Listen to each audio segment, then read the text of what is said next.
Losako, bonjour, Losako, yenge, bandeko, batata, ba maman, ba oy, baso, ba poussani pemele tando bango poete, ba yoka, nini teri bino mukolo na lelo. Losako kati na mabota na bino, bandeko ba na some kolo Congo. Ezali bongo, lolaka ya mvuluzi kimbangu. Ezali TV, lolaka ya mvuluzi kimbangu. Oyo tosengaka na bino, chers amis, chers Bena Congo, les héritiers du trône, Bana Kolo Congo, les missionnaires, Nzambe tata pambola moko na bino, ba oyo bazo komiyeba bazali banani. Oyo moko na kati na biso amiyebi ke a se retrouver ayeba ke enfin nga nazali moto boyi. Ezali esengo mingi. Esengo mingi na bino na tango bomiyebi bozali banani. Esengo mingi na bino na tango boyebi kobele la tata. Tata mpungu tulende. Tata kimbangu daktungu. Mama kipa vita ndoni. Ezali bongo ba divinité na biso. Nalobaka mikolo nyonso. Nzete. Ata eumeli. Bambule ebele na kati na ebale. Ekobongwa naka jamais ngando. Okotikalaka kaka Bena Congo. Okotikalaka kaka Bantu. Ata obosa non. Ne sukolo ki Congo te lingala te Swahili te Chiluba te. Ne wika ki lokolo kaka français, ne wika koloba anglais et que ba pesanga mikanda na bango, nazana ngona ba poche na ngai, nazana nationalité musulte kaka yango, papa na ngai okobongwa na jamais. Okolongwa jamais Bantu, okotikala kaka Bantu dans ton sang. Alors, ezali qui à vous de comprendre. Il est grand temps que chacun de nous a comprendre que nani azali. Azali nani. Est-ce qu'ils mérité sort oyo ezokoleka na mokili. Oyo ezali koyela biso de boso. Aza koyeba yango. Et qu'est-ce qu'il doit faire? Parce que na tango yebi, tu dois savoir ce que tu dois faire. Tango yebite, oza ki dibo, do monaka mokili. Mokili onde nini? Moi yebi maki, 5h, 6h, 7h, oh, na ke boulot, na ke job nangai, et après je rentre, je suis moi, je regarde la télé, TV, comment on appelle ça? TF1, AD, RTLB, RTB, machin, RTL. Mais ici, Sinen. Bon, c'est du mensonge. Tout ce qu'on vous montre, c'est du mensonge. Arrêtez de croire en tout ce qu'on vous montre là. Pourquoi ces gens-là vous cachent de la vérité? Pourquoi la vraie vérité de ce monde-là, on vous dit jamais ça? Pour nini babombe la kabino, vraie vérité à Mokili. Et c'est daté de quand on vous cache cette vérité. Ce n'est pas aujourd'hui. C'est depuis la nuit du temps. Depuis que yo que Mokili existe, depuis que yana Mokili, ba nourrisaka yo na mensonge. Bato ya kriya mensonge wana banani. Bato yo basala nyonso po ete yo nanga tozala na kidiba tozala babolole te bate tozala banani. Bandeko olanda bien. Banani o basala mensonge. Banani o bayana lokuta na mokili. Et bavandisa lokuta na bango. Lokuta comme vérité. Et pendant des décennies, des siècles, lokuta wana batambola kaka nango, baziwa kaka nango, et bazo nourrir bana na bango na lokuta wana. Et mokili zo tambola selo bango. Et banani wana. Est-ce que vous connaissez banani? Ma maman batata boyi banani. Bon, les Occidentaux, Mindele. Mais attention, bandeko, Batouana, baza spécialiste en mensonge, botama le kuta. Botama ba créa le kuta moko et créa bango. Ndenge boza koyoka na au Congo quand on parle de Tutsi, Rwandais, le Tutsi, bazo de la ville. Oui, mais nous sommes des Banamulenge. Nous sommes depuis 1880 et quelques. Mais bato ba sali bango. bakolo na bango oyo créé que pesi bango lokuta que vous serez mwana mulenge, vous serez banyamulenge, allez au Congo, vous allez rester là-bas, mais vous êtes né en 1880 et quelques. Mais bango moko babotamaki na 1948. Bango moko na lokuta na bango créé moko na bango na lokuta, mais babotama na 1948. Et bango a réussi à banamouler que non, ils sont au Congo depuis 1800 et quelques. Mes chers amis, Boulimis, qui sont ces gens-là? Qui sont ces gens-là? Les infiltrés, les menteurs, qui ont réduit le monde entier dans leurs mensonges. Suivez. Les sionistes ont infiltré toutes les religions. Même méthode, même plan, répété à chaque époque, sous des visages différents. Ils sont entrés à l'intérieur, comme un virus qui se glisse dans le sang d'une personne sans qu'on ne le voie. Ils ont pris le langage des croyants, leurs habits, leurs gestes, et se sont noyés dans la masse. Puis ils ont commencé à changer les choses, petit à petit. Ils ont mis en œuvre des sectes, créé des divisions, ajouté des lois qui n'existaient pas. Le message simple est devenu compliqué. Ce qui était clair est devenu flou. Ils ont introduit des livres écrits par des hommes, longtemps après la venue des prophètes. Des livres pour remplacer le message d'origine. Et à force, les fidèles ont mis ces écrits au-dessus du message premier. Ils ont réussi à créer, dans chaque religion, une forme d'adoration masquée. Pas une adoration déclarée, non, mais une adoration qui se cache dans les gestes, dans les habitudes, dans les émotions. Moïse, Jésus ou Mohamed. Dans chaque fois, les sioastes ont transformé les prophètes en symboles si grands qu'ils ont fini par occuper la place du divin dans le cœur des hommes. Quand les sionistes ont pris la foi, ils ont pris les âmes. Mais quand ils ont pris les âmes, ils ont voulu plus. Le monde entier. Dans le prochain épisode, nous dévoilerons ce que beaucoup refusent encore de croire. Maintenant, mes chers amis, ces gens Oyo va créer la bino mensonge comme en réalité ce sont des sionistes. Alors, les sionistes, voilà, aujourd'hui, le monde va bombarder pendant longtemps. Et le monde actuel, dans la version, la vérité nous c'est bibi. C'est eux qui sont à l'origine. Il y a mensonge sur le monde. Il y a on va faire croire bino que c'est la vérité. C'était le mensonge. Et c'est moi qui ai. Nous sommes de la même chose. Les sionistes ont infiltré toutes les religions. Même méthode, même plan, répété à chaque époque, sous des visages différents. Ils sont entrés à l'intérieur, comme un virus qui se glisse dans le sang d'une personne sans qu'on ne le voie. Ils ont pris le langage des croyants, leurs habits, leurs gestes, et se sont noyés dans la masse. Puis ils ont commencé à changer les choses, petit à petit. Ils ont mis en avant des sectes, créé des divisions, ajouté des lois qui n'existaient pas. Le message simple est compliqué. Ce qui était clair est devenu flou. Ils ont introduit des livres écrits par des hommes, longtemps après la venue des prophètes. Des livres pour remplacer le message d'origine. Et à force, les fidèles ont mis ces écrits au-dessus du message premier. Ils ont réussi à créer, dans chaque religion, une forme d'adoration. Dans chaque religion. Pas une adoration déclarée, non, mais une adoration qui se cache dans les gestes, dans les habitudes, dans les émotions. Moïse, Jésus ou Mohamed. Dans chaque fois, les sioastes ont transformé les prophètes en symboles si grands qu'ils ont fini par occuper la place du divin dans le cœur des hommes.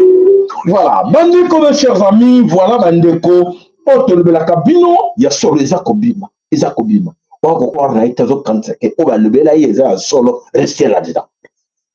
Soko botame kozala idiot, stupide, posa nos zoba pour dire seulement Amen, Amen, restez là-dedans. Moi, je ne vous empêche pas de rester là-dedans. Mais la connaissance au tata avotinda le bino. C'est ça la vraie vérité. Et cette vérité cachée, les lunatons verso, ndeko maman, moi, tout ça, il y a une vraie vérité. C'est une vraie vérité que dans le rabino que les religions. La religion, c'est l'opium. Ça a été créé pour nous endormir, Bissot. Ça a été créé pour créer la division entre nous. La division entre nous. La religion est à la base de la division. Ceux qui nous sommes divisés les uns les autres, la divergence, c'est la religion. Il n'y a pas autre chose. La religion, ne confondons pas, s'il vous plaît. La religion, ce n'est pas divine. La religion est où tu as nzambe te nzambe où tu as créé religion te nga sala yonanga. Moto asala de religion. Moto asala que oui na le bera bango to bango sala ka boto bango sala comme association. Na tango basala ngo amona bulu ya bien toujours bato moral penza yango bango ko banga ka yango masumu to cha règlement to cha bango bato basala ki yango. Je vous ai déjà donné les références. Napesa bino livre à référence au basala biloko wana. Oyoka bala nkemolo komezongo bele yemo tata e yo mwana musome ekolo Congo soko zo kanisa toujours na biloko wana ke bakoko pesa yo vérité ya solo na kati nango ke bakomisa yo mutu po ete yo zo landa ngo oko bana go souffrir e okotika souffrance wana na bana na yo. Bana no bakombe ko souffrir parce que baza condamné de suivre ça. Bana na oyo vérité bazondima ngo te non comme yo moko tata yo moko mama oboyi kondima vérité ozo douter nango olobi te o balakisaki biso kaka wana oyo et comme ça biso pasi errez aux pauvres car le royaume des cieux vous appartient. Ozo kanisa yango eza ya solo nzoka te bango bazoluka yo ozala erré en tant que pauvre bango bazala ba riche en tant que païen bango bazala ba païen. Et bango balite yo zala chrétien zala kobondela nzambe mingi po zala pauvre biso tokobondela kola yo te metoza bariche nyonso ya biso nyonso ya bango oro tata na tikelaki yo koltan tata na tikelaki yo ira nyomo tata na tikelaki yo koko na tikelaki yo koltan oyo ya bino mabele na yo nyonso mabele na yo ya bango c'est bango dozo contrôler nyonso. Il contrôle tout. En contrôlant, il y a une religion qui est bon là et il y a une guerre. Les guerres que vous voyez là, c'est Bango à l'origine. Et la religion que vous voyez là, c'est Bango. Quelle incohérence. Il y a la guerre et il y a la religion. Et il y a une distraction. Et il y a une manipulation. Kaka Bango. Yo za wana kaka lokola ngulu lokola mouton mais ala boya ko fuka mo sambela wa ala ko be bo tele so mo likolo mais ndeko na ngai oza wapi oza na siècle nini pour de ne pas comprendre les choses que oye bloka biso oye sala séparation et kota ba différence entre biso oye kota bitumba entre biso bitumba to ko bune pas l'école na biso bango à l'origine. La guerre que nous vivons chez nous, ce sont ces gens-là qui sont à l'origine. Ce que yébite tata maman tout n'andeko no ndeko qu'est-ce qui ne va pas pourquoi ça ne s'arrête pas ça pourquoi mais oui c'est la religion qui est à la base. Bato ba yele que religion, bango ba yele ki bitumba. La guerre bango. Et ba tiba ba mvoué la ba lati ba ndiko na bango ba mvoué la o ba esclave du salon, ba mvoué la que non, nous voulons la paix. Nous voulons la paix. Attends, nous allons aller en Rome hein. Non Vatican tant que nous voulons la paix. Vatican dit chez nous il y a pas la paix, vous savez non. Non, chez nous il y a pas la paix, il faut cette guerre là. Il faut cette guerre-là. Il faut commencer à créer des amis. La tension. Il faut que... Ah non, mais ça te tombe au yodo. Ah, il n'y a pas de... Babylon, nous sommes le bagage qui a été yango et salamé. Dans le langage, nous avons besoin la paix. Nous voulons la paix. Mais là, c'est du feu. Moto ezakotoka. Bango bazo tokisa moto. Non, non, non, non, arrêtez. Bango. Vous avez bien compris? Matondre bakere me matondre balai na bino wana zakine pour na kolamusa bino pour comprendre quel monde que nous vivons. Et ce monde que nous avons vécu depuis des années, depuis des siècles, ce monde-là du poisson-là, et c'est fini. Vous autres, vous êtes à la base d'alimenter, de continuer, de donner encore des béquilles à ces gens-là, de continuer à leur diversion, de traverser avec leurs mensonges. Mensonges, tout ça, comment on a, c'est vous autres, vous permettre en haut les cas. Ceux qui vous tous là, qui n'ont pas eu non, non, non, non, non, arrêtez.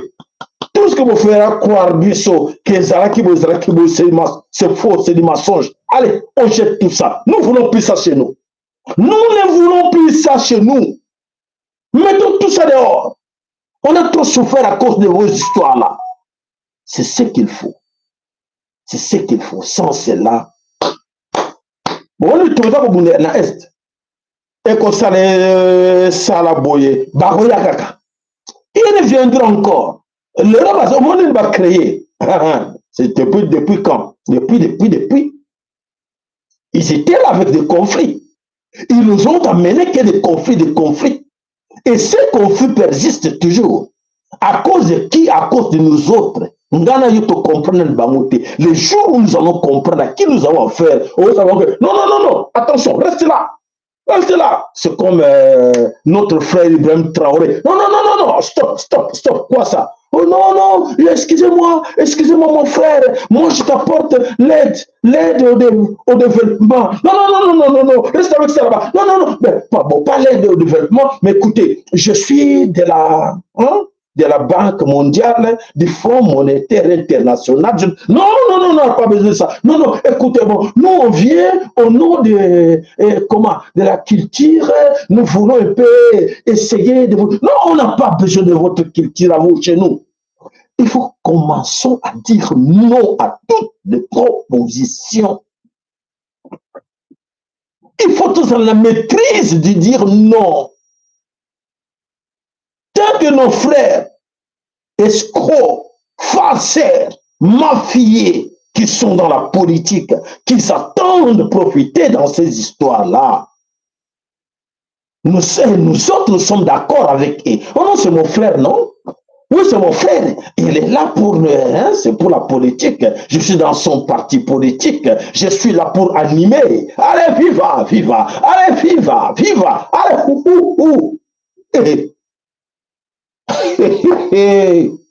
souffrance na yo ezoko continuer. Souffrance na yo ezoko continuer.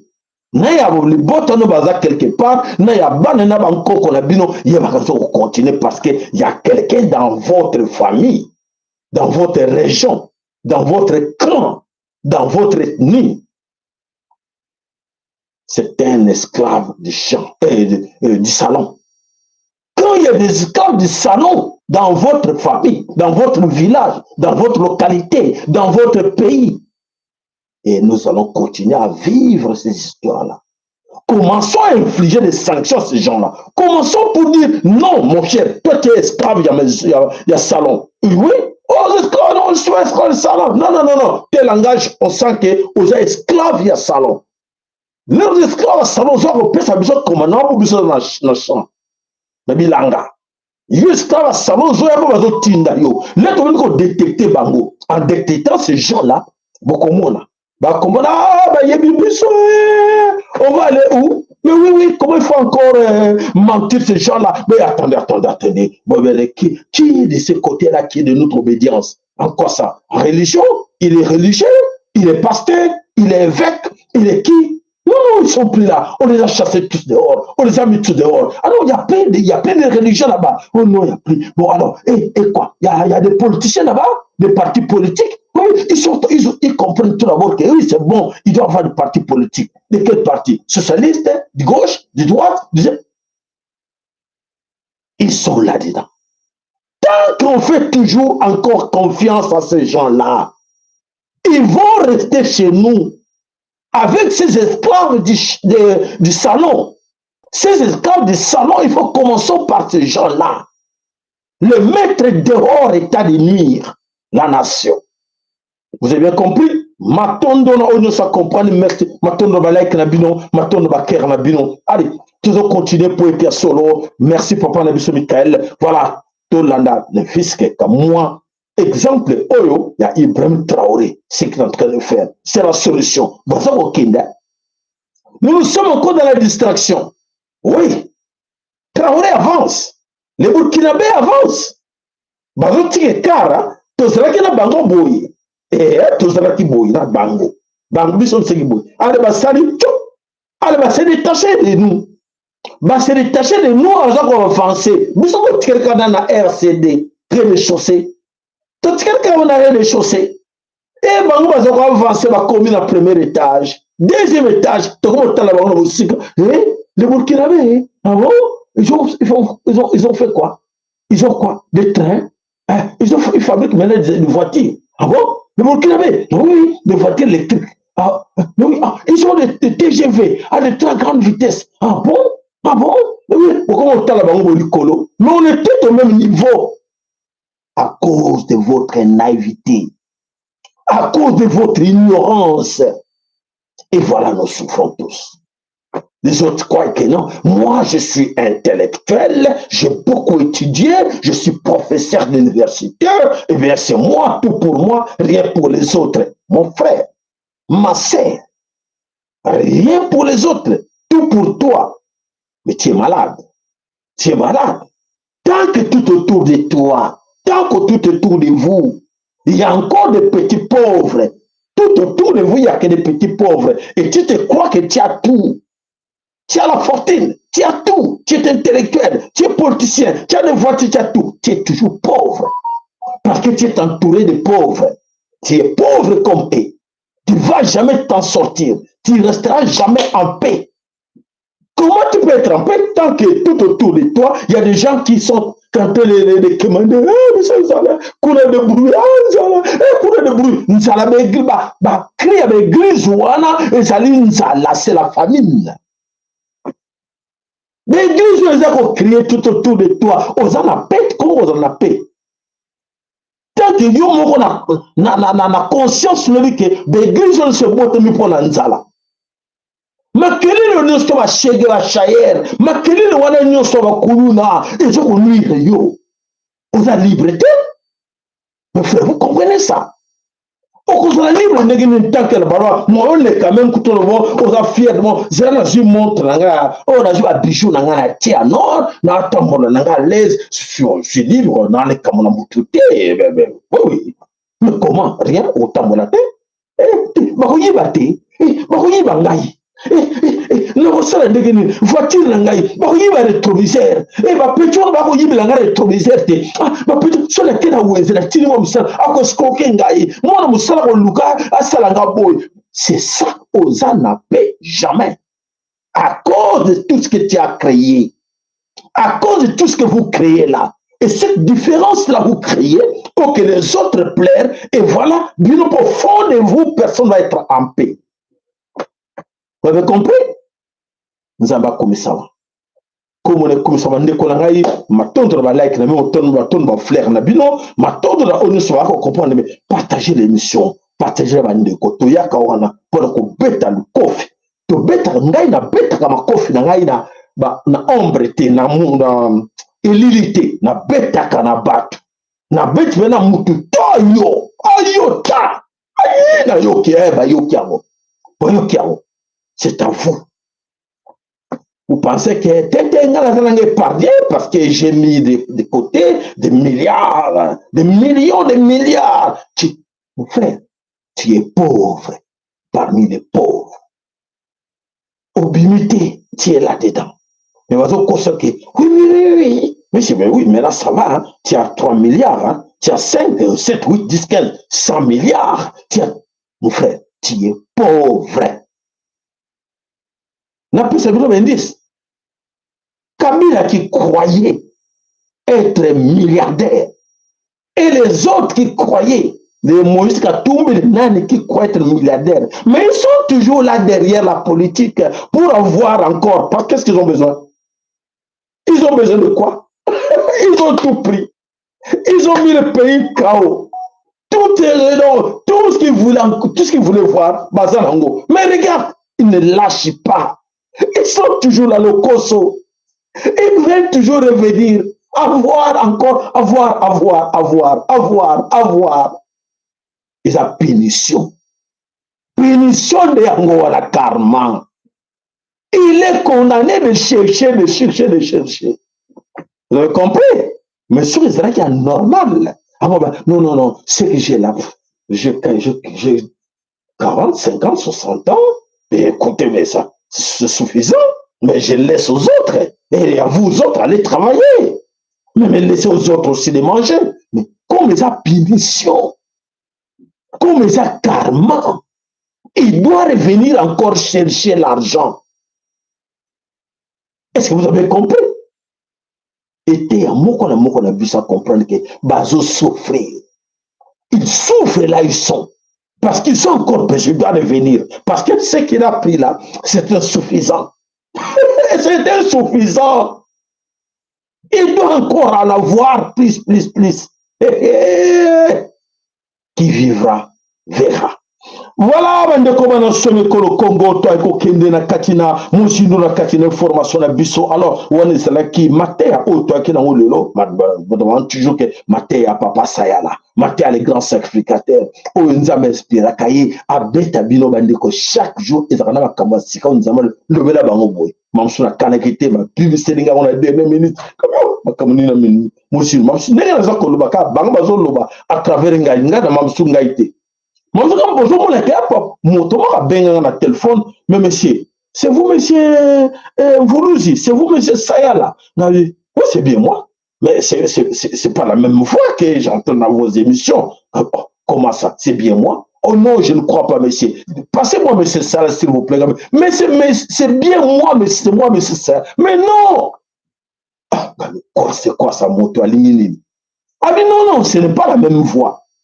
Alors, voilà. Et là où j'ai compris, et non, ça c'est vrai. Il y a des choses qui se passent là, c'est pas moi qui vous parle.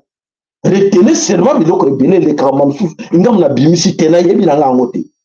So singa makamno no baki lobi na yebite. So makamno ba mu kolo wana nyonso ko bo resite de biso o nyonso no baki na linga poko yokate. Ce que mission c'est neki na linga ko zongela ngote.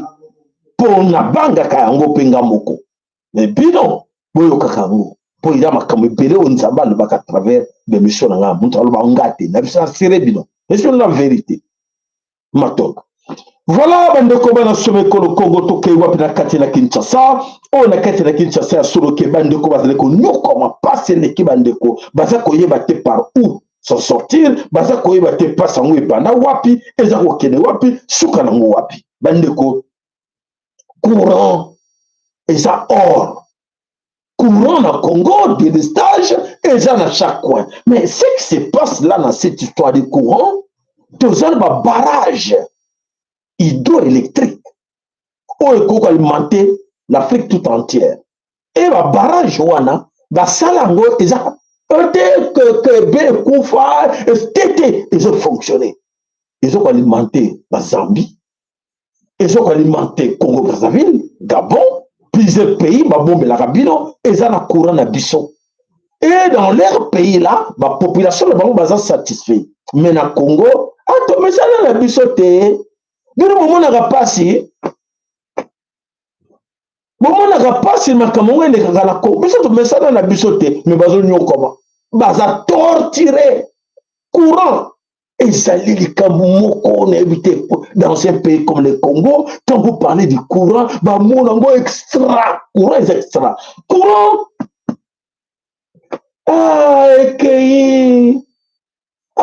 bah vade na mawa na mulunge na banda kwa patient biso bloco ko polate bloco ko conjecter na longa tenite bah vade na bango. Un jour, suivez-moi mes chers amis, ban na biso na poto boye ba l'Allemagne de l'Afrique.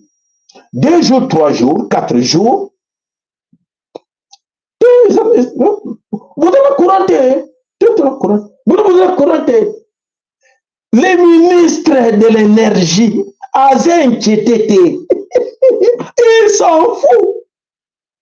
Ils s'en foutent karma que non. te bazana courant te ou akoma matama min hélicoptère mo bilakino kin mobimba commune mobimba courant zata mati lobby courant zata mati lobby akoma interpeller même Batonnet à bureau que non mais qu'est-ce qui ne va pas? Rien. Il s'en fout aussi lui aussi. Pas inquiéter. Inquiéter, vous êtes tout que non, mais courant exact, mais quoi, c'est quoi? Mais vous, c'est vous le ministre de l'énergie? Oui. Ah, mais c'est comment il n'y a pas de courant? Ah, ben non, mais les gens sont habitués. Mais qu'est-ce que tu veux dire par là? Mais ils sont habitués à rester comme ça. 4 jours, 5 jours, 6 jours, 2 semaines, un jour, on dit, wow, courant, merci, merci président Couraisonnier. Après 5-6 minutes, après 1 heure, 2 heures du temps, bah, tu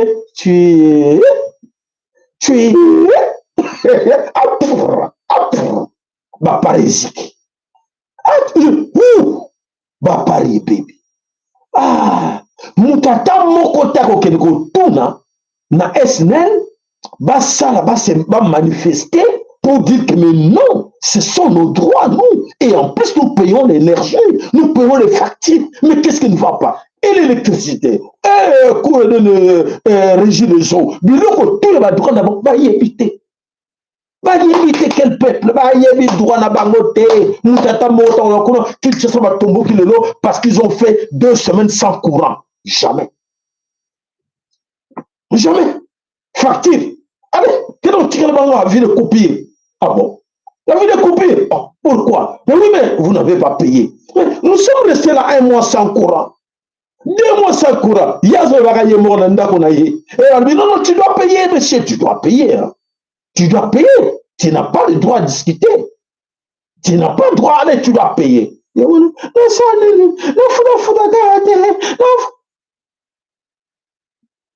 Mutu wana mutu. Mutu wana babengi mutu. To babengi nyama, to babengi mouton. Babengi bango batu. Oh, mais ba droit na bango te. Alors, botala, na lobi yango, totala, en image. Allez, c'est parti. botakeli biso DG ya SNEL oyo ezali na sous-station ya Sokoto eza na Mokali na quartier Kibunda. Courant na population eza deja na kati ya sous-station bazochargele bapopulation na telefone esalama na mboka nini na kati ya sous-station bachargele population ba telefone. Nde toza boye ntango ozanga courant mais bango bazocharge ba téléphone ya population plus de 1000 téléphones à journée la pour tout parce que on a moi bakati biso on a bango ba charger ba téléphone na kata sous station. Merci beaucoup. Boboli, vous avez compris?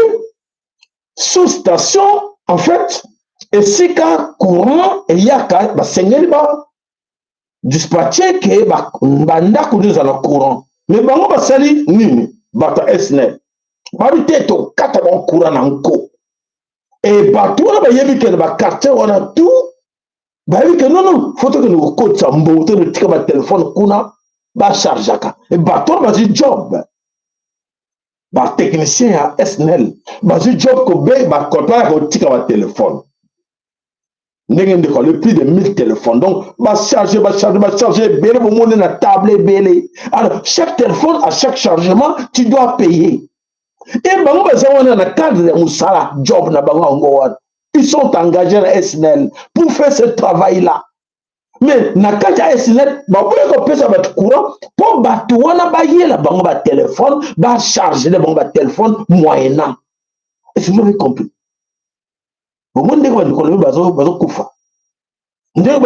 vais souffrir pour l'année, pour te battre droit na bangoté. Apprenez à vos frères, à vos sœurs leurs droits. Ce baillé bat droit na bangoté, il y a un des autres gommés sa bango. Pour bateau, se permettre, c'est normal. Que ba percevoir le courant, mais bango ba dans courant pour voir qu'on tire le téléphone, ba gagner bon, on a bien comme ba ce que ba 1000, ba 2000, ok. 1 heure de temps, allez, et chargé, allez, fouta, payé. Donc, il vient à Katiwana, rôle naé, à obligé, à ça, après ça, va couranté.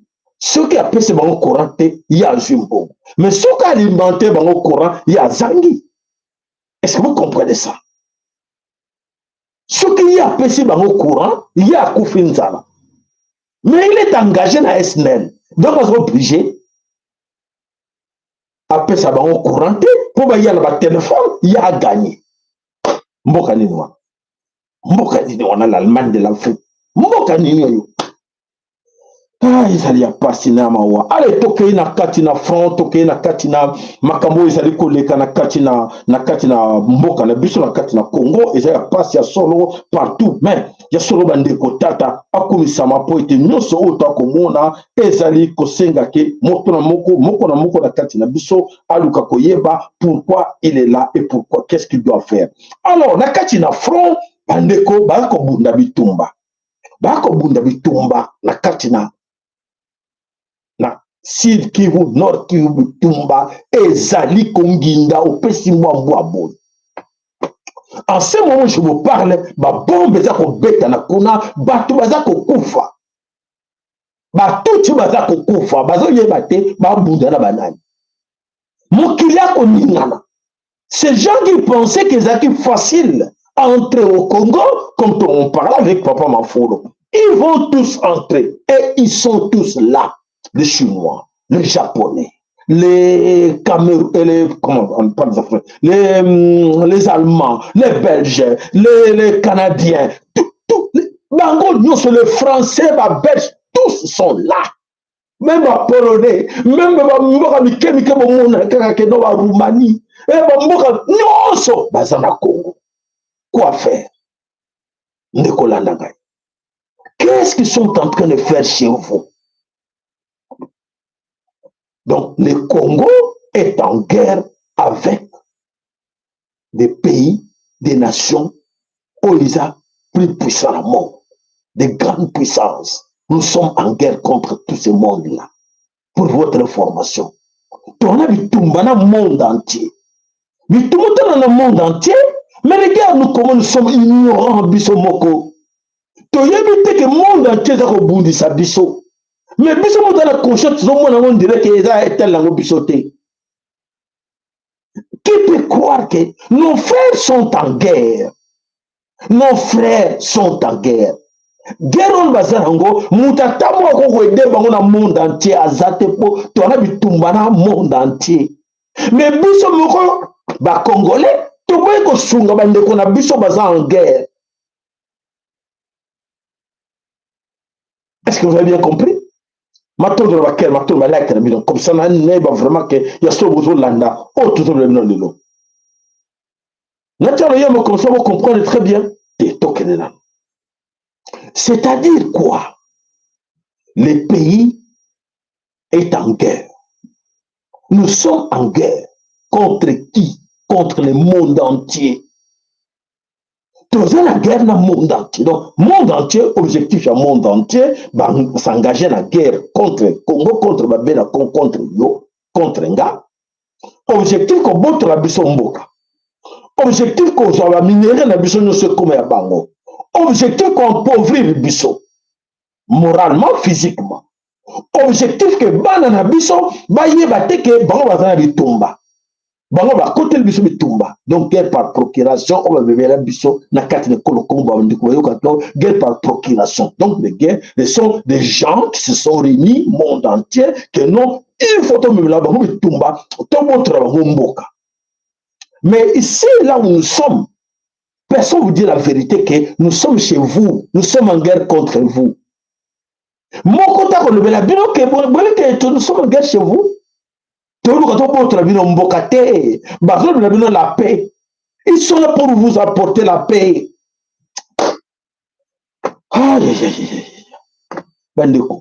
S'il vous plaît, vous trouvez ça passe un thème. Pour nous dire, dans le moment où il s'est quitté, biso ba bien à Congo, tout le monde organiser ma fête. Tout le monde sepe la ka.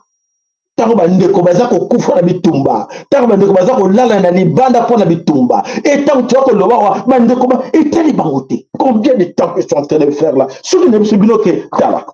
tala liste ya bato va contribuer. Ti tu dois combler la ti à part autre ti tala na kale zo monde na te oui. Combien toza wana kaka na 8 personnes. 8 personnes on a la liste awa na moni toza na mama Mboyo, toza na mama Masuka, toza na mama Ulu nanu, toza na mama Masamuna, toza na papa Bitodi, toza na mama Bamika, toza na tonton Lema, toza na mama Christine et la famille ya papa Willy na mama Marie na Katina Dallas. Ça s'arrête là. Comment te aider bandeko?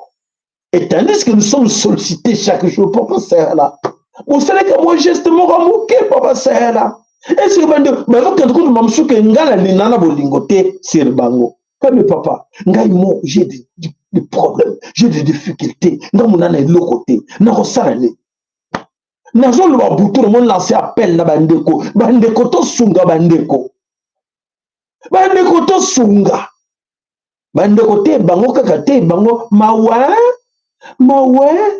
bandeko bazo mawa mais bazo kufa bandeko bazo kufa yo lui kama wa et juste solution on s'est victimisé biso Congo mais tozala bitumana mokili mobimba et sengera ki ba congolais ba bimba na diaspora ba héritier ba missionnaire ba les bossons il fallait pas comprendre que non ba tinda ki biso awa faut comprendre makambo comme to ya to bi que ça bitumba kuna na batwana nyoso to sala to sangisa na bandeko to sunga bango mais te biso to lingika kolela ma ouais fallait ça la quelque chose te oh yo no sala nini fallait sala nini kuna Fais na singa na kingo bache singa na kingo na bato ba sa engagement na ye bache singa na kingo ba tu peux rien faire si tu bouges on te fait sauter ne fais rien y est pas ça n'est rien attends y est pas au banga bango ne confondons pas Ibrahim Traoré avec Félix Tshilombo là c'est clair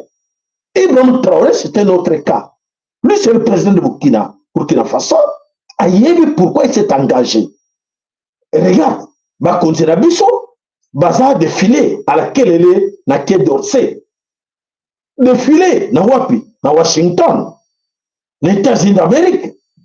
Boyoka, Ibrahim Traoré le défilé à Washington, les États d'Amérique, rien. Avec sont des mafieux, quoi faire là-bas?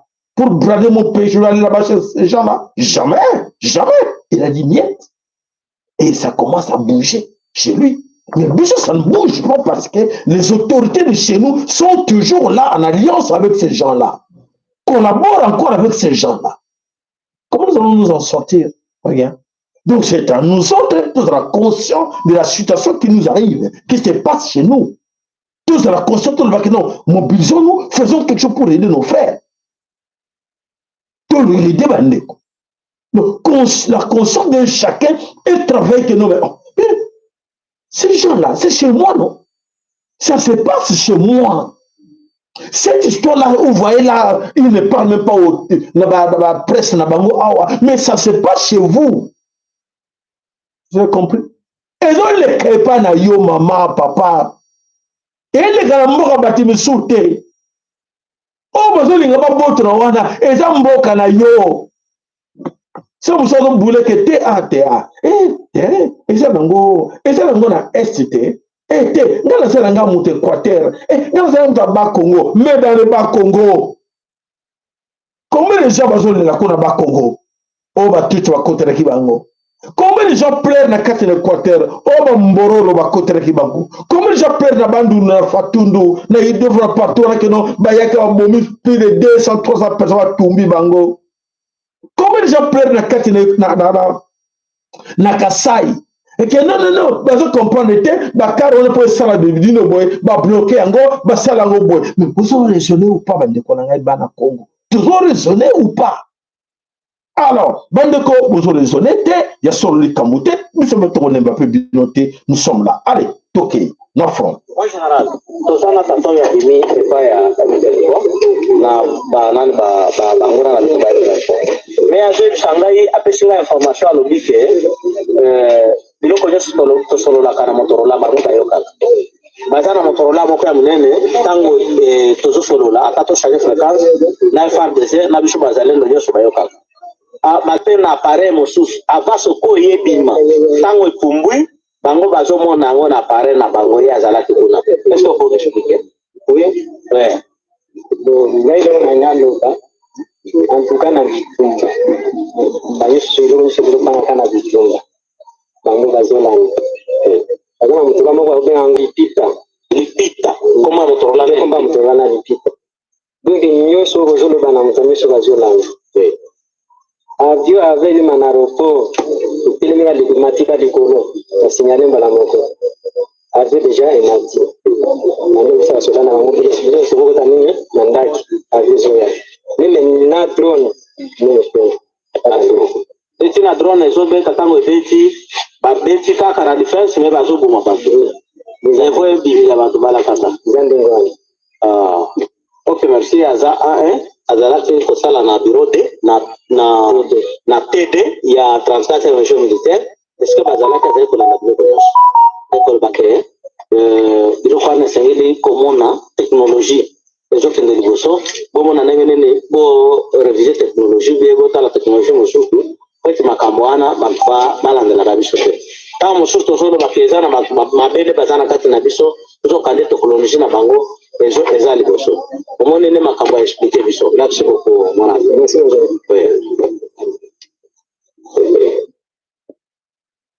Bolandi. Et qui sont derrière ces M23, ni tout ça? C'est quoi? Ce sont les Occidentaux. Parce que ces gens-là, ces tout ceux-là n'ont pas ça. Ce sont des Français, ce sont des Américains, ce sont des Polonais, ce sont des Allemands, ce sont des Belges qui sont derrière. Bon, on va fournir les technologies, voilà. Et bien, toujours, nous avons un problème, nous allons appeler ces gens-là, l'Union européenne, pour s'asseoir autour d'une table, à la besoin de solution de la paix. Ah, mais mes frères,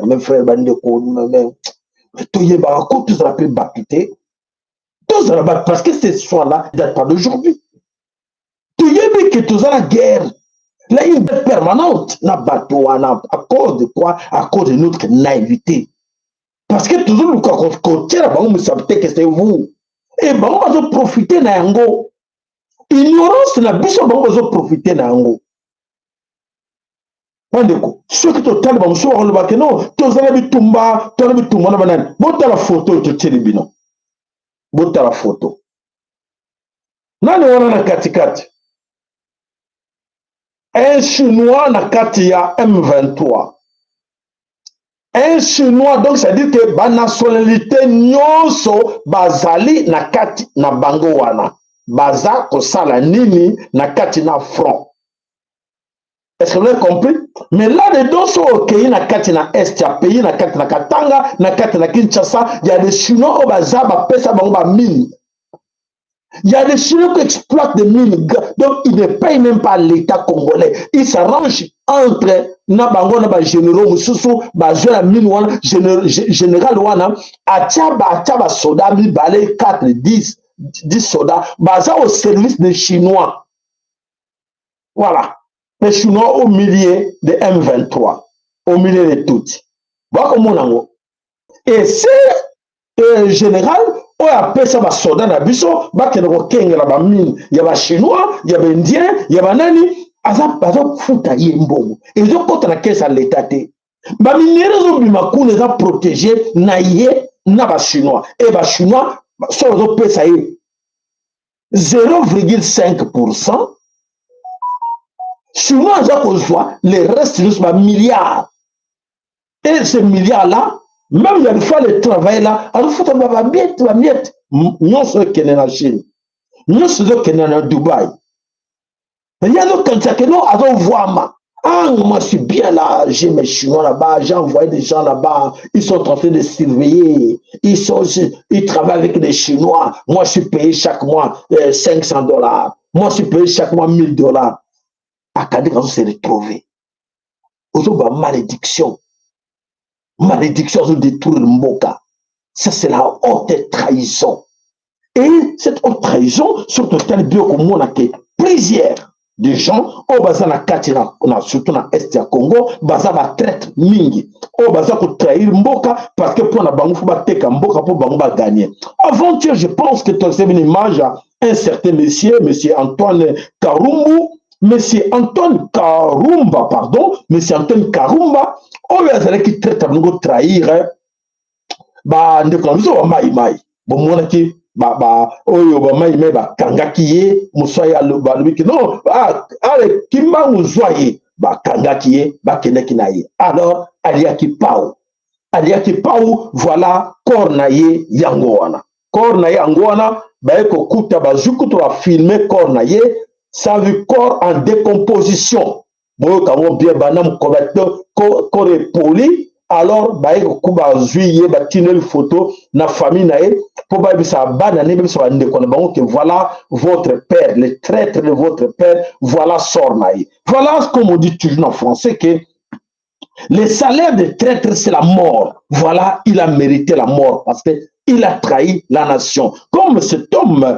a trahi la nation, voilà cornaye yangwana ningi ba sundoli yango et voilà batuti bayako bipa la mosaï. Adrabomoy ba betier akufi après akansaka ko gagner akansaka bano ko gagner kaka ningo le bakaka un jour pour le propriétaire 99 jours pour na voleur et voilà sort naye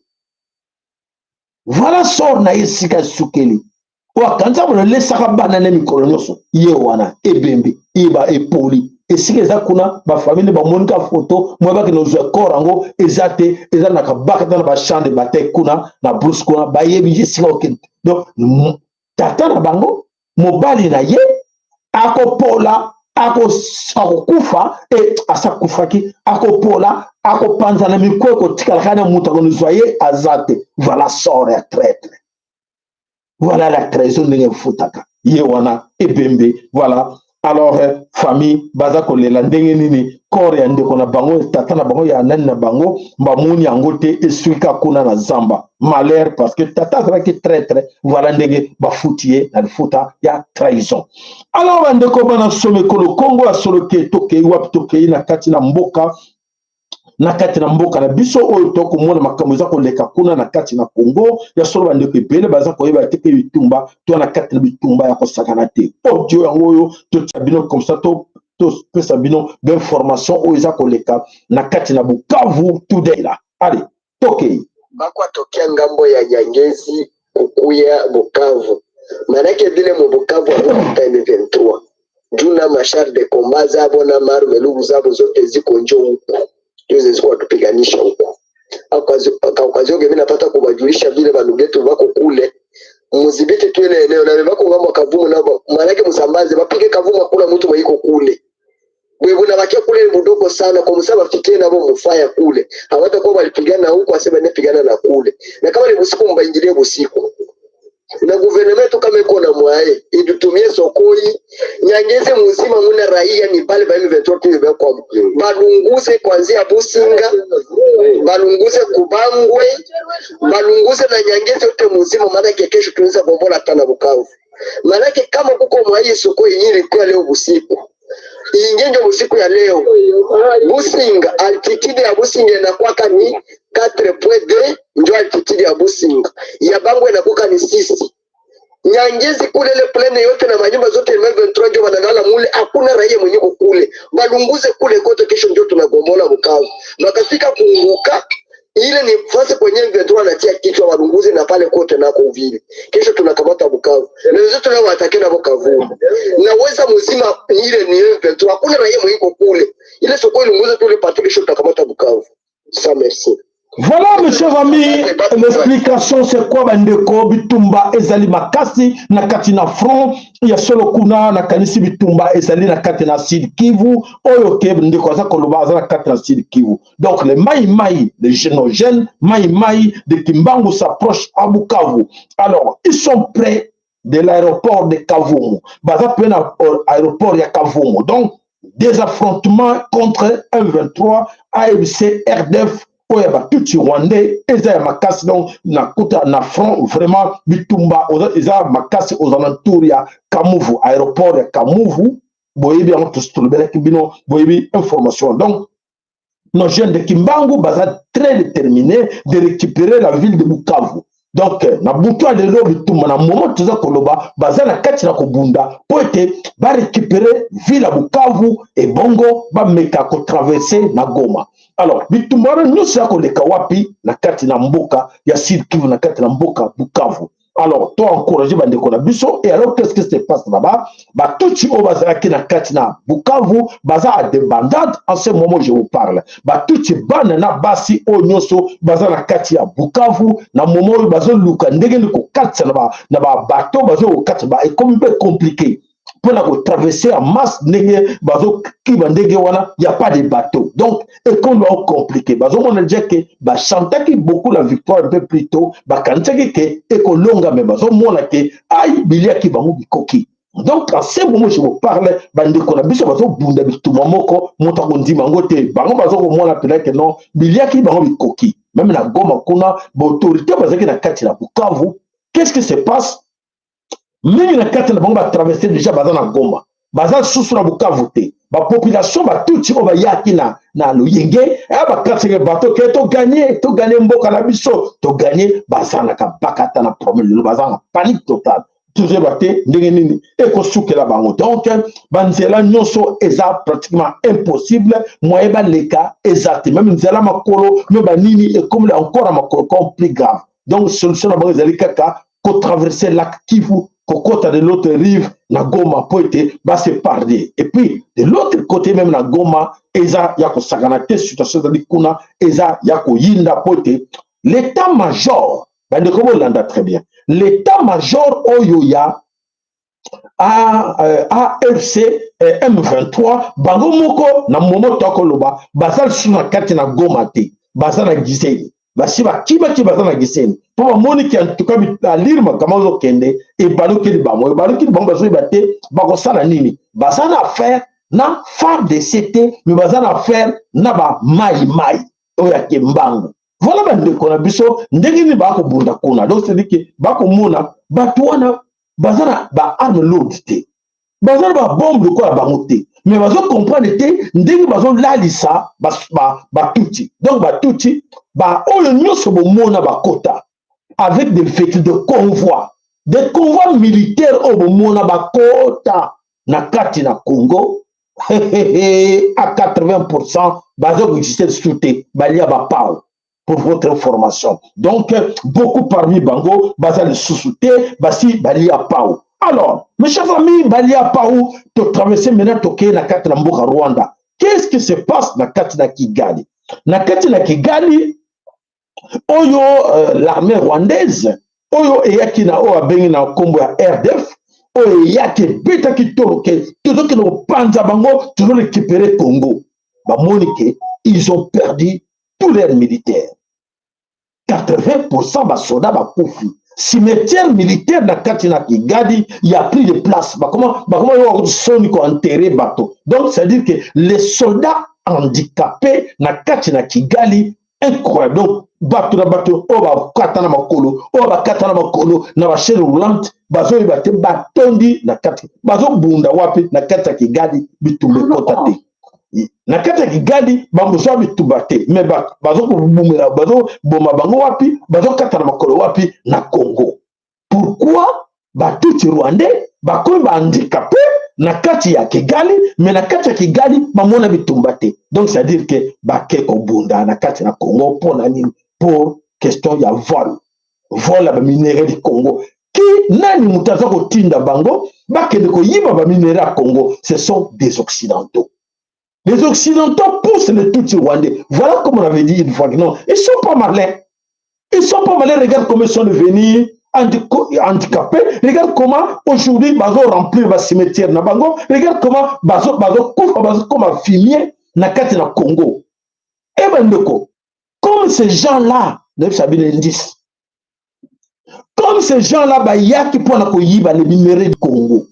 Na tango bazo ko kufa, mais kuwa na bango et ko produire or et ko produire diamant et belé na Congo. Donc ça dit que ben yiba, pas comme sont les voleurs, puis ils sont na bango, ba comme fumier. banzete na biso, fumier pour na minéraux na biso. Vous comprenez que vous avez la bateau, tout ce temps qu'on est alerté. Attention, n'allez pas au Congo. Attention, le Congo est un paradis en Zambie. Ne blaguez pas avec le Congo. Les sionistes le savaient. Les Allemands, les Anglais, tout ce monde-là, Belges, mais pourquoi ces gens-là n'ont pas osé eux-mêmes d'attaquer le Congo comme aux années 60-70? Ils savaient que non, on ne va plus aller dans ces pays-là de Kimbangu. Avec Kimbangu, non. Il faut utiliser les autres. Utiliser qui? Les mercenaires. Et qui, un par un, comme ça, infiltrer Bango, comme ça va soutenir M23, na AFC, comme ça va le Koso. Mais voilà comment ça va Koufaleno. Et voilà. Alors, mes chers amis, la situation est très chaotique dans Katina Kigali. 80% des militaires rwandais alliés et ses frères sont tous morts au Congo, au front, au Congo, Bakoufi. Alors, les autorités rwandaises, aujourd'hui désespérées, dans tout ce qui se passe là-bas, alors, qu'est-ce qu'ils ont fait? Désespérés, ils ont décrété l'état d'urgence en cachette. Qu'est-ce qui se passe à Kigali? Le gouvernement rwandais a décidé de réquisitionner tous les hommes de 10 à 70 ans, de 10 à 70 ans à Kigali. Comme au côté là-bas, chez eux dans les maisons. Toc, toc, toc. Allez, ouvrez la porte. Ceux qui vous portent, allez, babouki. Allez, va côté la kati. Tata, zawapi. Tata. Bana mimali bazawapi. Fouiller le ndako. Moi, mon ban, à partir de 10 ans, si on a 10 ans, il y a 12 ans, il y a 14 ans, il y a 18 ans. Par la force. Bande comme ça, au monde qui est sur YouTube, na TikTok, au monde qui est na Kigali, bakangi tata moko, tata na lui, à 70 ans, boy na eko kelbila okende ko bundate, na zalanga na makate na handicapé, ba beta yé ya ko sakanate. Donc, c'est-à-dire, c'est par la force maintenant qu'ils sont en train de prendre les gens chez eux, les Tutsis rwandais, d'aller au front. Avec tout ce monde, ils ont utilisé les nilotiques de partout. Ils ont pris. Somalie, Trahi, partout. Tous ces gens qu'ils ont amenés au Congo, Babimité, Basili, Banamama Congo, Topisa Matondo, Balek Rabino Matondo, Natata Kimbago, Matondo, Natata Kimbago, dans tout le monde. Il y a solo exploit. Autant que Mona, il y a solo Toluba Kiango. Toluba qui n'a pas Mafolo. Bako Kota, Bako Bimate. Clapé en tir-retour les alliés. Bakokota, si on va battre encore en force, va me mettre en Congo.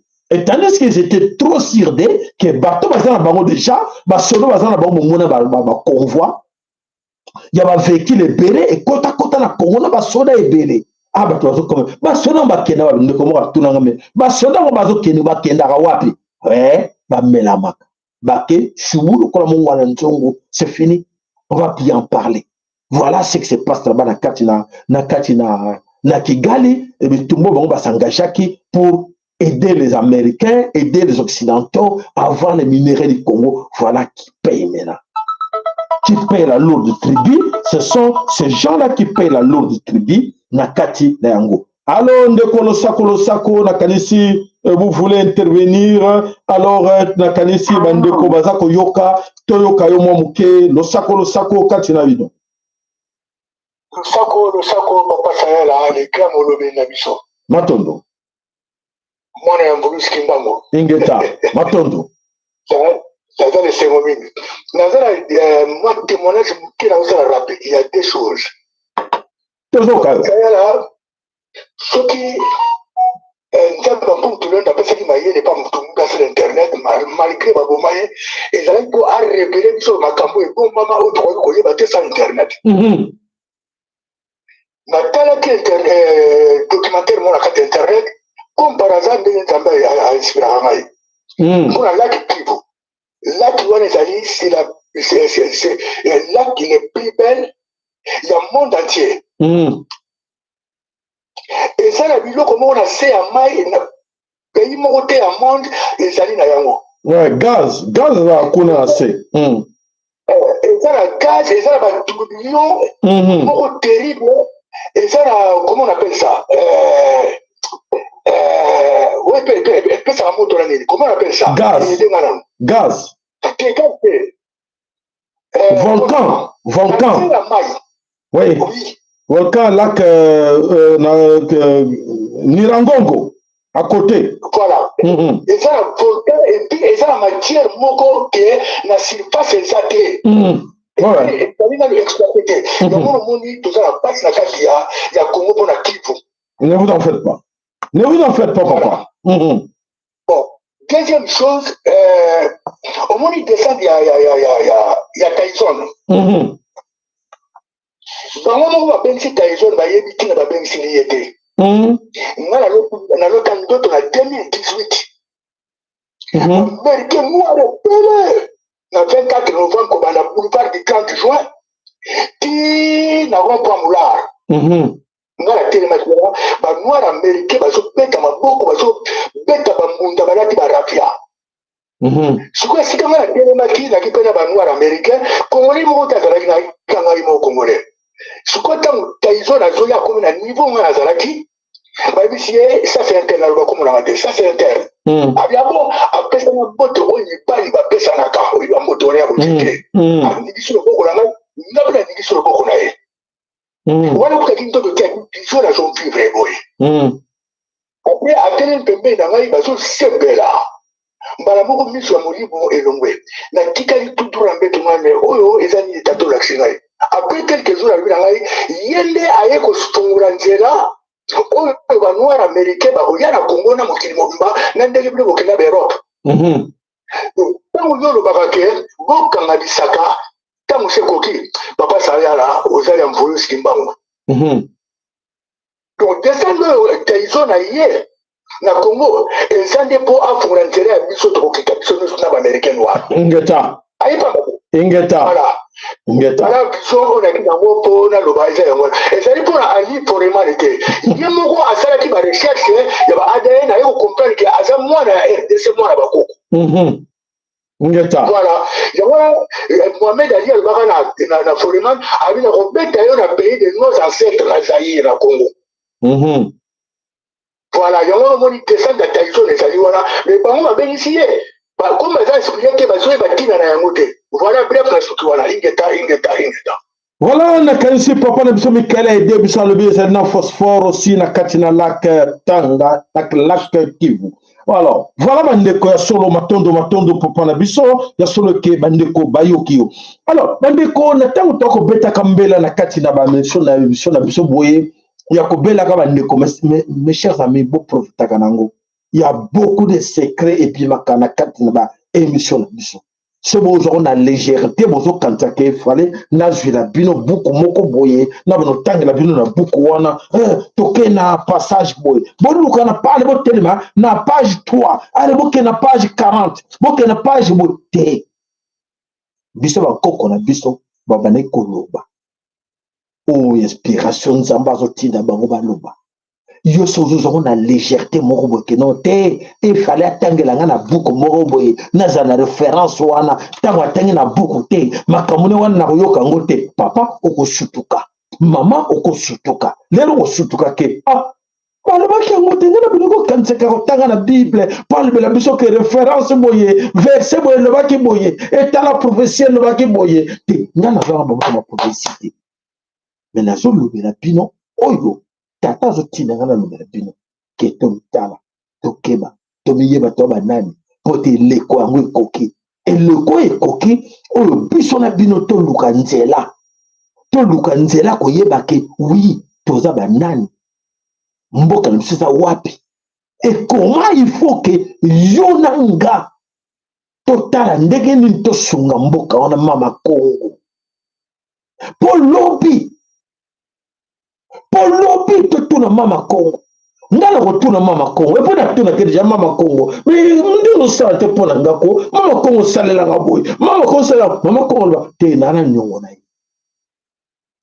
nana nyongo mwana wana kauki mungongo mingi pona nga mwana wana biso bandeko na mingi pona nga nazaka fier nango bandeko sans inventaire nazaka trop fier nango na trop fier na musala nga na sali auto sala auto continue ko sala lelo po ete nazo na mama kongo azana nyongo nanga tata kimbangu dan tungu na ana nyongo nanga ba o kama o ala nyongo nanga bankoko na biso bana nyongo nanga po te ngana laksa bila biso bango bana na bango na teka te lebo mona na teka po na bango te seki bana bango ba yokite za problème nanga soki bino boboyi kotosa koloko bankoko na bino ya problème nanga te nga na teyi bino boluka bankoko na bino bofongolela bango ndako bakota boluka bobelela nzambe ya bomoi boluka bobelela tata mpungutu lendo boluka bobelela tata kimbangu da ntungunwa soki bino boboyi kobelela ye nga nalobi te kombo ya chaîne nini lolaka ndinga ya nani ya tata kimbangu da ntungunwa yo lingi na lobasuni yo lingi na lobasuni po bango babisinga na lobela bino po na sala mosala po bino boyeba bango bino bobelela bango bino boapproche bango po ete basunga bino me bino bomona bino na osala nini na bano fukama te na ofukama te po tata be ofukama te okanga miso te loba nazoloba o mongongo azobisaka na loba nazoloba yo moni okoyoka babi te azokosa na ye ngai na besoin bakoko wana te tant pis pour toi tant pis pour yo bono bakoko na yo tant pis pour yo oluki no nzambe na yo te oluki nzambe ya bapaya ngo azokela na yo te nzambe ya bapaya akoyokelaka yo jamais po yo esengeli na yo oluka ndenge nini bankoko no babelelaki ye priez comme vos ancêtres priez. Si on a inventé un luki copie à mutu mususu, mutu mo pe aza mutu te. A mutu mabe, a sioniste, aza reptilien, aza mutu te. Yo copie o ya lobela ki papa, mama. Moto moninga na moto lokola nga. Na levele tala, luka nzela ya tata, luka nzela ba divinité na ba koko na banani. Yo le te da Rolanda yote na Rolanda yote kana ina nyama ebisinga le te bele la baninga nanga banyama bele baninga nanga banyama ko assister yo bele la bato ba exister te ba ko assister yo so le besoin nyokoma faute yo bi angai moralement zo nyokoma faute yo bi angai spirituellement zo nyokoma faute na yo bi angai ponga sel musala ngai ba bi bele la ibsa bango yeso ba ndeko na yo ba luka biso tokoya nga nazo bela mikolo mungongo zo kakwa ba projecteur nazo toka pour na stra modèle boy nazo gala boy nazo ngaka na kambo moko makambo na kanyo zo ngaka kambo moko bokambo la ngote mais so que ba chaîne mususu le politique na biso tokedaki tobinaki bakedaki kuna basololaki bayambaki bango bazalaki boye ale bino liso tout ça na concert kuna ale tobina to sabo bino liso ba vie bopesi bango kuna mais oyo ya bomoto na yo ya kiboyo yango yo oboye ko partager oboye ko partager oboye ko bisa bandeko ke bandeko landaka makambo eza bomoi na biso oboye ko bisa bana na yo otiki bana na yo bakende na nzela ba reptilien ya banyama mabeza nga bya yo konga nazo belela nazo loba o bazo tina lobela bino mais yo bone ko yoka ngana osala nini matondo ndenge oloba kaka matondo nalobi na ngai nalobi pete nazoloba voilà bandeko tokei wapi tokei na kati na mboka France na kati na mboka France makamu isine bisa bino hier nalobaki ndini nalobi théâtre oyo boza komona ya basioniste toujours ozoleka na Sarkozy en prison akosala mikolo ebele te akosala mikolo ebele te baza na ye projet nalobelaki mpe bino yango hier lelo toyoki so nini toyoki qu'il paraît que comme akoya ki KO na kati na prison et voilà balobi ke babimisie liberté provisoire po ete akoya ki KO baboyi ke Sarkozy akufa ale tolanda Libération provisoire de Nicolas Sarkozy. C'est une information qui secoue la France ce matin. L'ancien président Nicolas Sarkozy vient d'obtenir une libération provisoire après son séjour très difficile derrière les murs de sa cellule. Selon des sources proches du dossier, son état de santé s'est brutalement dégradé. Il est victime d'une crise sévère dans la matinée, ce qui a poussé ses médecins à tirer la sonnette d'alarme. Immédiatement, ses avocats ont déposé une demande urgente de mise en liberté provisoire, invoquant des raisons médicales graves. Les juges ont fini par céder, estimant que la santé de l'ancien chef d'État devait passer avant tout. Mais l'histoire ne s'arrête pas là. Les médecins qui suivent Sarkozy auraient recommandé qu'il soit pris en charge hors de la France, affirmant ne pas être totalement confiant dans les conditions hospitalières actuelles du pays. Une décision qui crée déjà un véritable débat national. Doit-on accorder un traitement de faveur à un ancien président, ou s'agit-il simplement d'un geste humain face à un homme affaibli par la maladie et les années? La France retient son souffle. La libération de Nicolas Sarkozy ouvre un nouveau chapitre politique et toi, qu'en penses-tu? Devait-il sortir ou non? Dis-le en commentaire. Voilà, alors en commentaire, moi je me dis ceci. Vraiment, ce qui se passe chez nous, au Congo, pas en Afrique tout entière, mais au Congo, là, en fait, la comédie, tout le monde a le Congo, théâtre, tout le monde a le Congo, tout le monde se fait Outa. Le Congo, tu as souvent que non, ah mais on l'a arrêté, il est en prison et il est malade, il va aller se soigner à l'étranger. À l'étranger ou en France, à l'étranger ou en Belgique, en Allemagne. Et voilà aussi Nicolas Sarkozy. Il faut que il faut que l'on ait un médical à l'étranger. Comment croire aux gens pareils? Ce qu'ils allaient faire quitter, parce que tout est posté avec ces gens-là, et là, qu'on appelle ballon d'essai. Ce qu'ils allaient faire nous quitter, à ce moment-là, tout est possible. Et quand on a là, ballon d'essai, français, et comme les Français sont actuellement des moutons, et baby, ça va tout.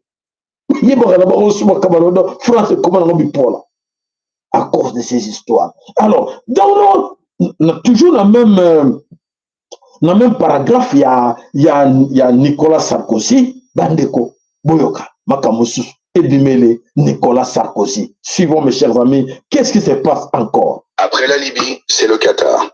Nicolas Sarkozy, encore une fois, face à la justice. Plane encore. Après la Libye, c'est le Qatar. Nicolas Sarkozy, encore une fois, face à la justice. Selon Mediapart, plusieurs enquêtes visent l'ancien président français pour corruption et trafic d'influence autour de l'attribution du mondial 2022. Tout remonte à un déjeuner organisé à l'Élysée le 23 novembre 2010. Autour de la table, Michel Platini, alors président de l'UEFA, le prince héritier du Qatar Tamim Al-Thani et Claude Guéant. Ce déjeuner aurait été décisif. 9 jours plus tard, Platini change son vote. Le Qatar obtient la Coupe du Monde. Les juges soupçonnent qu'en échange, Sarkozy aurait négocié des avantages pour ses proches, notamment la vente du PSG au Qatar, au prix fort, et l'entrée de fonds qataris dans le groupe Lagardère. Quelques années plus tard, Nicolas Sarkozy, ses fils et certains de ses amis auraient touché d'importantes rémunérations via Accor, Lagardère ou encore un fonds d'investissement luxembourgeois financé par Doha. Des millions d'euros versés pour des missions de conseil parfois sans trace concrète. Les magistrats parlent désormais d'un possible système d'influence à grande échelle. Et une question dérangeante plane encore. Le mondial 2022 a-t-il été acheté autour d'un simple déjeuner à l'Élysée? Voilà les mafieux. Mais quel est ce monde-là que nous pouvons encore croire? Des choses pareilles se passent devant nous. Et puis, tu dois plus avoir un crédit encore. Il y a pas de doute que non, mais ce sont des démocrates. Ce sont des démocrates, il faut que tu puisses avoir confiance pour être baron de besoin de leçon pour puisse avoir il y a moral. Mais mes chers amis, comment on peut croire aux gens pareils? La tête de l'État, il y a la France, que les mafieux. Hollande, mafia, Hollande, il y a la mine, le Congo. Na Congo, la mine, il y a Hollande à 7. 7 mines, il y a Hollande. Hollande est plus président au Congo, en France, mais Hollande a des mines au Congo. Chez nous, au Congo. Données par qui? Par Hippolyte Kanambe. Hippolyte Kanambe n'est plus au pouvoir, mais Hollande a des mines là-bas. Bah, Congo, il y a des mines. Est-ce que tu dois raisonner? Raisonnons quand même. Tu dois raisonner. Nicolas Sarkozy a dit à ça, la comité qu'on a au Congo. Non, il faut céder une partie du Congo au Rwanda. Mais c'est comme si quand il était président, il avait accepté de céder une partie à France, la Belgique, ou l'Allemagne, ou de l'autre côté de ma pays, jamais. Mais quand donc, moi, il a biché ma zoba. Et jusqu'à présent, on continue la quête de ma bêtise. Congolais, mais non, mais c'est franchement, ces gens exagèrent. Il ne faut plus les écouter.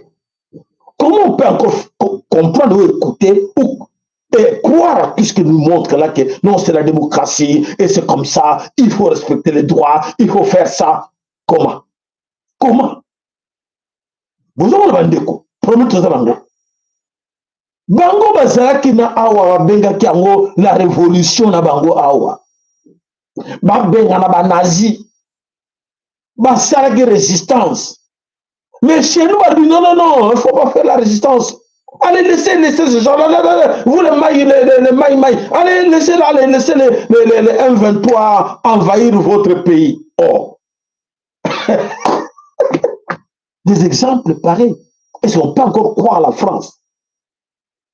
Croire l'Union européenne. Et tout ça, non, oui, les Africains, c'est l'Union européenne, il faut écouter Yokabango, il faut tous en avoir ensemble, mais ce sont des mafieux. Quelles leçons peuvent nous donner? En regardant, au monde de l'Union européenne, mafia, pesa bandeko na bango batonga. Baby sa bandeko na bango batonga, pesa batonga Europe mobimba. Mafia. Pour na bango bazombongo. Et batandenge wana. Donc quoi na bango que oui, qu'on fait tout ça bango confiance pour na bango, même ça la démocratie, l'acceptation conduite, mais toko sala toko gérer mboka. Bango moko de kan ba ko gérer mboka na bango des hommes.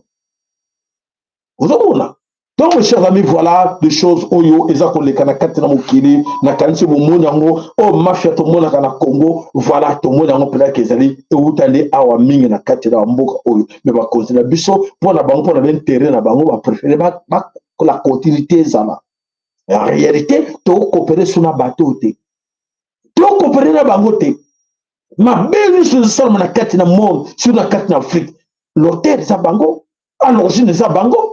Souvent, tu dois monter la mboka na biso, mais tu me dis la c'est bango. Et pourquoi tu as dit que bimanangote? Mais comment le la biso pour tu as bimanangote? Il y a des dirigeants, il y a des élites, on a besoin de pouvoir, on a besoin de commandement. Pour le dire, que non, chemin au besoin de biso na bino et ça m'a fait, tu continues à voter. Bolini sonin. Mais les gars, souffrent. Coup d'état salma militaire, colonel mort au pouvoir ou capitaine mort au pouvoir, et bon, il a décidé de me m'embourg à la bonne. C'est ce que vous voulez? Pourquoi? Parce que, tu as le président Mboka Kimbang, tu as le Mboka Nzambe. Non, on n'a pas besoin de coup d'état. Mais non, mais oui, tout ça, nous sommes tous conscients. Pourquoi nous attendons que Batba sera coup d'état dans le Congo? Pourquoi nous attendons ça? Pourquoi on ne peut pas trouver des solutions entre nous? Pourquoi vous voulez que le coup d'État est salama par intermédiaire à puissance Moroboé, à l'Eganasima, à monter Batounaï, c'est la coup d'État dans le Congo? Est-ce que vous comprenez ce que je dis là ou pas? Est-ce que vous comprenez comment nous avons ou pas? D'une autorité. Il y a un que non. Bolini, c'est la coup d'État pour pouvoir armer et le pouvoir. Ou beaucoup de solutions, tout le monde entre biso, on n'a pas besoin de coup d'état. Tu as l'exemple de la carte de Mokili. Tu as besoin de coup d'état, mais Ndeko. Monia, oui, Ndeko. Olembipa, Okokita, Vana Mupandi, Tikra Bandeko, Mosusu, Basala, Mokile, Kamoki, mais la mafia est sincère. Est sincère. Et c'est le corps na politique na mbete au sale passant pouvoir. Non. Mafia wana te, mais après faut que tata kimbangu alobi makamoto cha nord bana nangai allez likamo jaboy. C'est ça. Boninga makile tanga na mboka. Boninga bato bakufa na mboka. Boninga bokima. Non, toni to bato okima te. Toni muta kima te. Toni senga la bino bo bisong sa mbongo bozi po bozana bo moyi. Félix Tshisekedi Tshilombo Antoine bambongo e bozi boko e bima boko songi sa na Congo. Ba Congo ni tout ete azongi sa mbongo no sosongi bandeko mbongo na zwa ke bolimbisa ngai ya na sarake lokote mais so mbongo yo bata ba mbulo na sali 7 ans to resiri yango te tala mbongo ngo bandeko mosu akosa ki ngai mais sikoyo naza conscient bandeko bolimbisa ngai tala mbongo na bino yango yo alors tos tonga mboka. Est-ce que bandeko ba comprendre te bandeko to comprendre te makile tangate bandeko ba comprendre te bandeko o comprendre te to mo sirma ke muta mabe zo bomba na sima na ye bato bazo bomba na sima na ye mais sengi to mo na pelaka en tout cas tala ndenge niveau to komi tala bato baza ko kufa tala ndenge bazo sakana biso to zana dignité te to perdre même honneur na biso de bosa bato ba mo na biso mboka mo bato pamba ya ba senji to songi dernier pour nani parce que blocage là quelque part blocage on a nani bolingi nini bon ki mbangu ye mo ka telinga yalbi azuyo ale kuna azuyo akangiyo te ndeko bo raisonner bo réfléchir encore to réfléchir encore za mboka kimbangu eza mboka nzambe soki tata pesi bino encore temps que bo se repentir que bo luka solution na mboka wana azotalela bino soki bozonga na légèreté bozonga na blake nga na pikaba mpo nana aida bazo ede ngai nana bapolonais nana baaméricain basire ngake mutu moko asire mutu via mutu te armée moko akoko asire via mutu aza te soda moko akoko oyo baaméricain basire vi na nga lokuta soki baaméricain baza capable ako asire vi nde lisasi ebetaki Donald Trump na litoi te. Vous comprenez? Nde lisasi tobolaki litoi ya Donald Trump te. Vous comprenez autre bien? Vous raisonnez. Eza mboka nzambe nayebeka makambo boye kobima te nebimi ebimi nayebi siki uti na kutanga papier te nakomeki yango te nebimi. Vous raisonnez. Bato nyonso balobi baprophétie basaleli ya nzambe papa tika papa salabo mais nga nayebi eza prophétie te nayebi eza révélation te mais nalobi eyeli nga nalobi nalobela bino yango boko kosala extra e mokili mpe ebangi mokili kamwe nini boye bolingi so nini bolingi polita ya akodésarme bino bolingi batuti wana baya bakobotela bino pouvoir to banda so bituma na batuti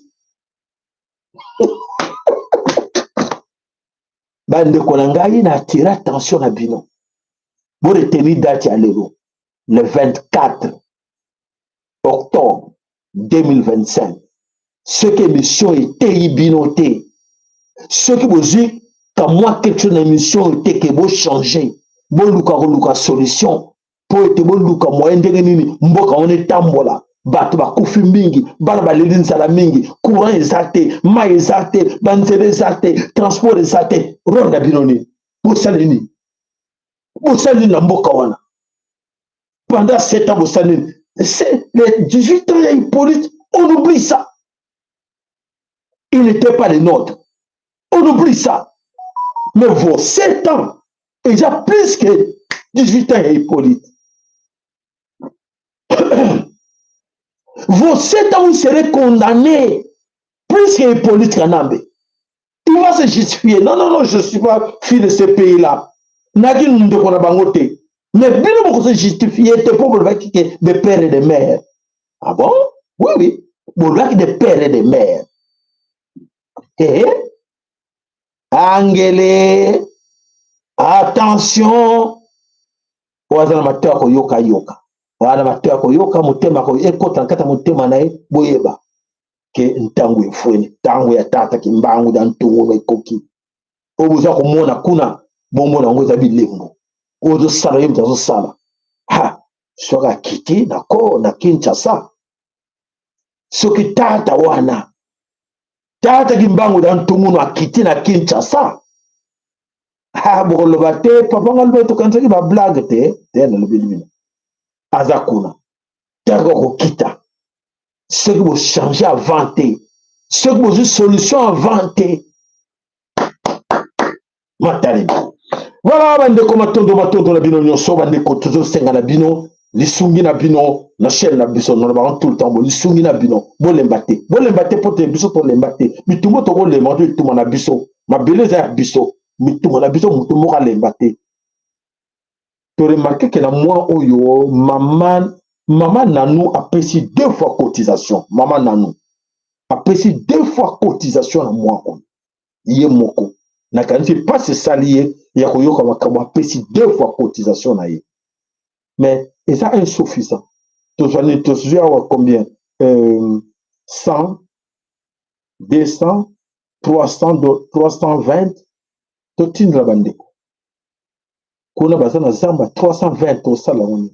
Bakosala lango ni bozo comprendre nga na bisalanga ba secret ka bo na ba misa ba to ba yo ya so passer moment bougeons peu tout ça quelque chose s'il vous plaît boka mi temate boka mande ko mi temate boka mande ko mi temate pote tata pa ko mi tema Congo ka mi tema mato voilà matondo na bino bo ba check ba like bo ba check ba care na ba onza mapongo na moko na bino to kutana moko na lobby to bi bongo te ingeta ibobo